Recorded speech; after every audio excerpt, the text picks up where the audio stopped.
Hey painting pals, welcome back to Mandy's Minis.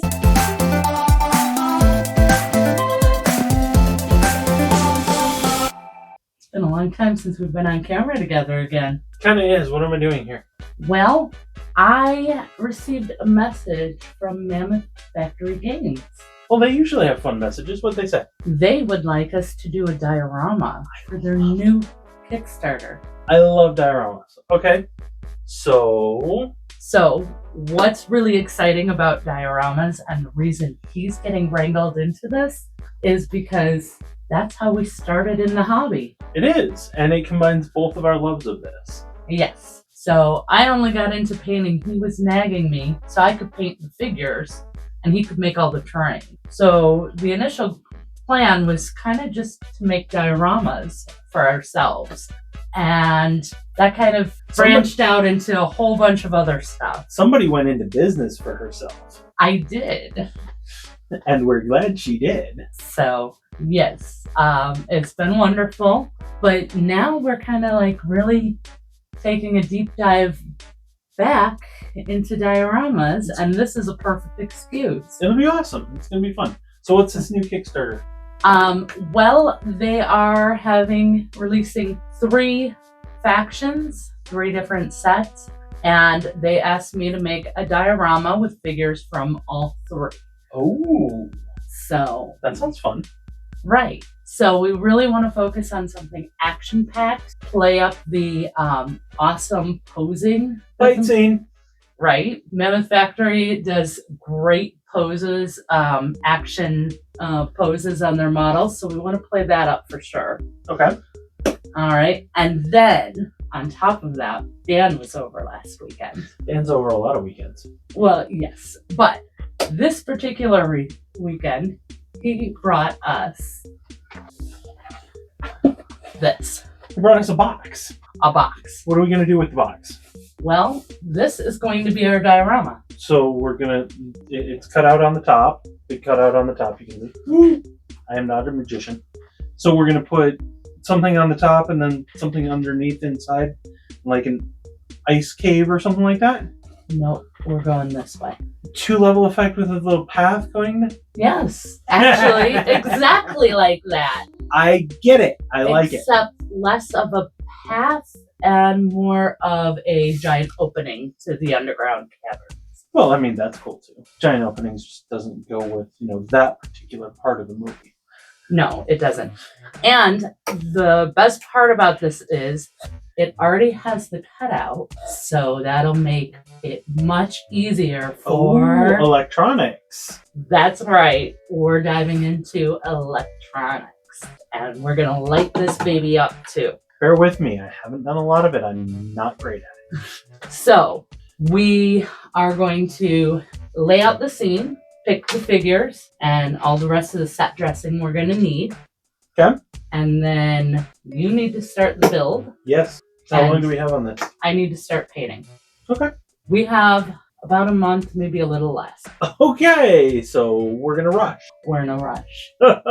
Nothing like a time limit to incentivize things. Right. So, has to be epic, has to be awesome. Has to be fast. And it has to be fast.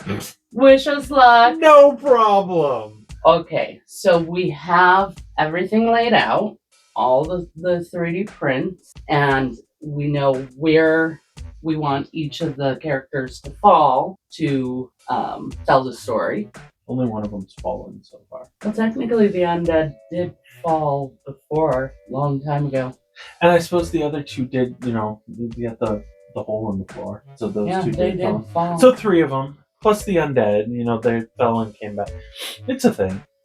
Moving on. And then you started with the texture paste and basically using that to kind of glue. So yep, I super glued everything down.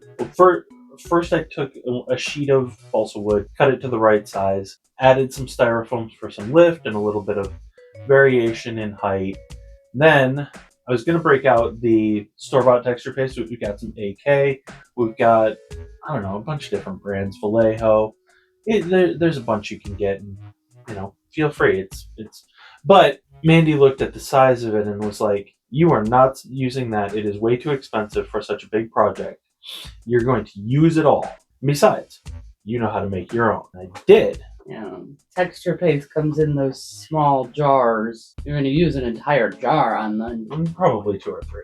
So there are a few people have thrown in, their texture paste recipes. I got mine from Boyle Hobby. So just, break down here. 2 parts Mod Podge to 3 parts grout, sand, something textury, maybe a little bit of gravel depending on how textury you want to get it. Something that gives you some texture. Grout is great because the scale is perfect for kind of a sandy, dirt kind of texture. Beach sand is a little bit, too big for regular dirt at a 28 millimeter scale. You go bigger, it gets better. Things like that. And then whatever color paint you want, your base layer to be. Because we're doing a cave, I used gray paint. Mix. Used cheap solo cups. Maybe the leftovers from beer pong last week. You don't play beer pong or drink beer. No, but a lot of other people do. Don't get you're gonna have leftover and just throw it out. Moving on. So I spread that around liberally, and then I super glued it, and then I super glued in the lights. We had this really cool set of battery-powered 2 AA just twinkle lights, fairy lights. So I looked at that and I was like, ooh, we can do some ambient lighting down there. Maybe they're glow-in-dark crystals or something. We didn't get to the crystals. We ran out of time, but we did leave in the ambient light, and we hid it behind the stalagmites so that you didn't see just this bulging big light bulb. So glued those in, and then I put a layer of the texture paste over the wiring to hide that. Worked like a charm. Put some silly putty over that when we decided to paint it so that we didn't paint the light bulbs and reduce their potency. But the light was definitely a good call because being inset into the box, everything would have been very shadowed. Yeah, the shadows were pretty dark in the way back.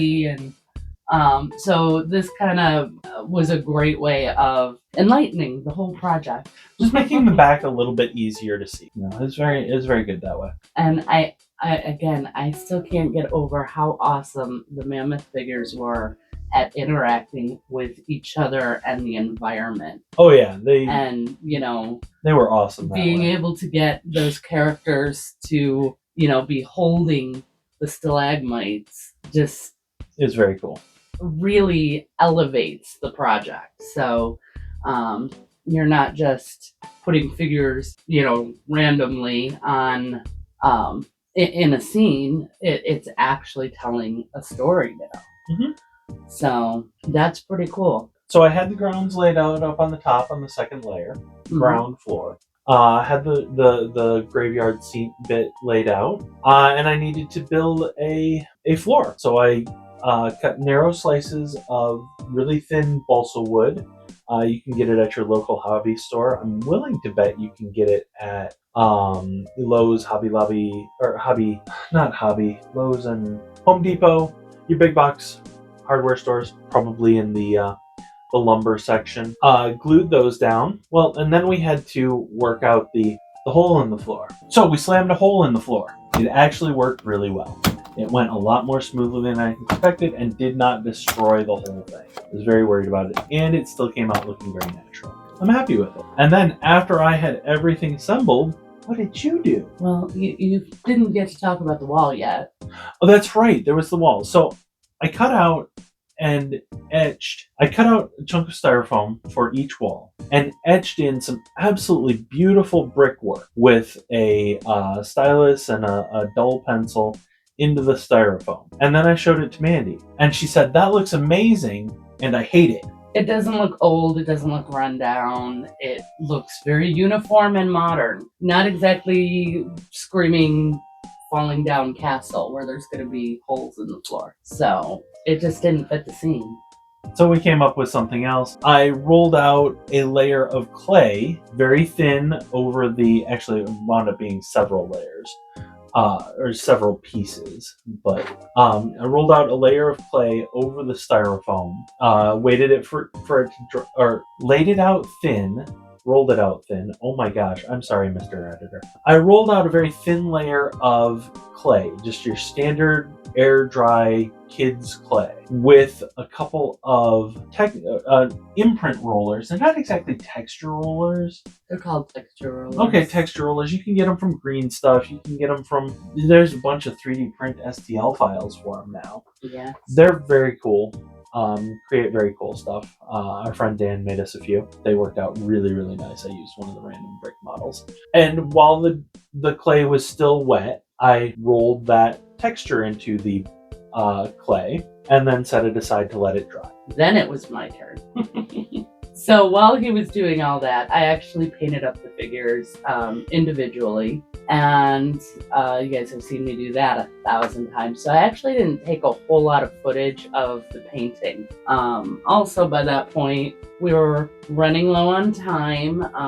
You know, this project has a deadline for the Kickstarter for Mammoth. It had to be ready before the Kickstarter launched. I was very busy trying to rush to get through it all, so setting up all the camera equipment was just too much of a delay that I couldn't afford, unfortunately. There were a lot of hurry up moments in this build. And there was, and like there was supposed to be a window in the back of the castle, and that we didn't have time to get that in there because that would have been extra time and work. But after the figures were finished, I painted up the backdrop and the sides of the boxes for each room. So a nice dusk nighttime scene, nice and scary for the ghosts and skeletons and undead rising. The castle scene, Ben really had done most of that, so it's kind of just painting it. And I kept all the stone that same natural gray as the underworld. Because, you know, figuring that if they're going to get stone from this area, it's probably going to be the stone that's in the ground right there. So it all seemed to fit, and then that also connected the whole theme together. So it really feels like the same environment. Mm-hmm. So, and the touches of magic from the magic color from the paint job from her hand and the guys, and that's a nice touch too. After she was done with her, big painting, and before we placed the figures, I wrapped up another set of much larger gauge battery operated lights. I wrapped them up into a solid bundle and wrapped that in cotton batting. To represent the moon. To be the moon, but still have the wiring hidden and not just look like a big clump of lights hanging out in the middle of nowhere. So that worked out really well. Then we placed figures. Yeah, then I started the assembly. Not so much didn't start with the figures, because first I had to get, the flock down, the ground. The real star here, I think, is the coconut fiber. Oh yeah, the coconut fiber worked out really nicely. So the coconut fiber is the dirt that you're seeing, where it looks like it has the kind of roots and everything. That's exactly what it looks like, and it's called coconut fiber. You can get a 5-pound block of it on Amazon. Brick. Yeah, it is a brick. Trying to break some of that off. It's used for gardening and potting, and the 5-pound brick, which is like the smallest you can get, will last you your whole life. I bought mine like 4 years ago. Right, we've barely made a dent in it. But I also use that as part of the pile of everything that fell. The rubble.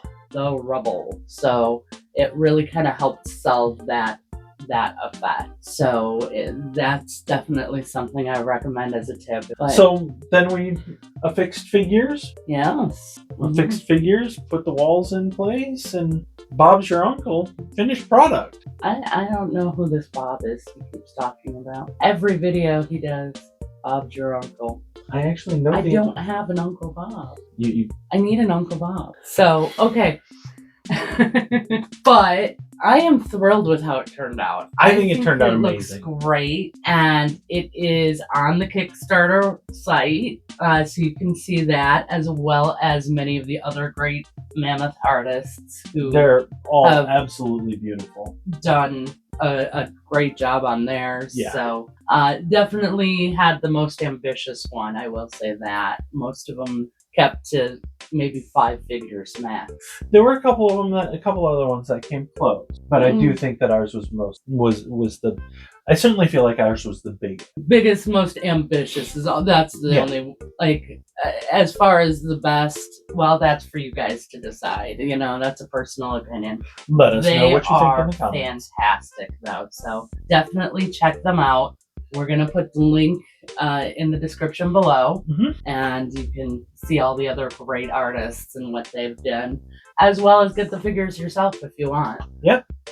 So, and there's a whole 5e campaign, hardcover 2-book volume that goes with it, along with all of the STLs. So. The official story, yes, which we didn't get. Yeah, we didn't get any of that information. Figures, so we guessed. Right, we made our own story. Yep. But there's also way more characters than what we did. We didn't do everything.